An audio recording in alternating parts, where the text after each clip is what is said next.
As the old saying goes, nothing in life is certain but death and taxes. But if you cheat death, you're a messiah or a god of some kind. If you cheat taxes, you're Wesley Snipes, who just got out of prison after serving 2 years for tax evasion. I'm not guilty. You're the one who's guilty.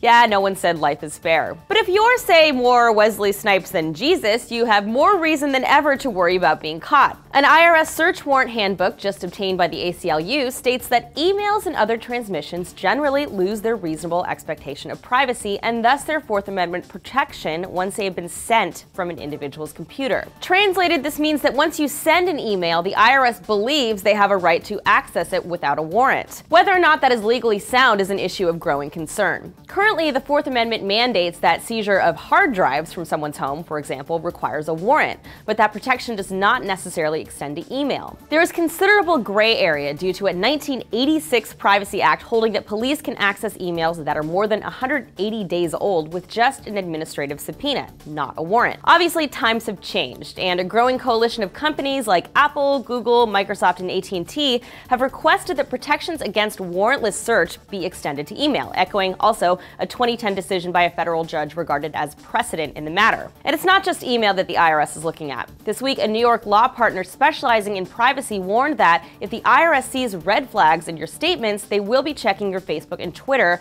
for inconsistencies, leaving many of us with a similar reaction to this guy. Oh my God, that's just a big invasion of privacy in a way. Meanwhile, tax officials in Lithuania are kicking back on Google Street View, looking for tax cheats who have filed erroneous property claims. Say you're a construction company or a landowner. Forgot to mention that new house you built that you owe taxes on? A few clicks of the mouse and the tax man can verify it exists. So, at least for those of us in the US, you have basically 1 weekend left before the April 15th tax deadline, and if for some reason you choose not to file, well, don't brag about it on Twitter and Facebook, idiots. And considering the long arm of the tax man these days, don't pull a Wesley Snipes, or a Pete Rose, or one-time Survivor winner Richard Hatch, all at one time jailed for tax evasion. For TFN, this is Annie.